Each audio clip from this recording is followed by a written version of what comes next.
mayroong papupuri at salamat. Ikaw po ay Diyos na kung saan nagbigay ng pagpapalang ito sa kanila o aming Panginoon. At nais po na ito ay may convert into business.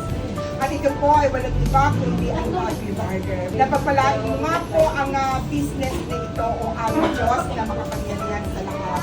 Through your grace and faithfulness, Panginoon, makita nila na ito yung kanilang kasama sa business na ito, yung mga staff, yung magkakasikaso nito o aming Panginoon.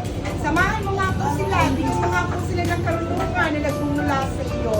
Bigyan mo po sila na marami mga customer na kung saan ay mamimili dito, masisiyahan sa kanilang pinili at at the same time, ay patuloy na makita mo na ikaw yung nagpo-provide, nagpapala at nagkakaloob sa kanila.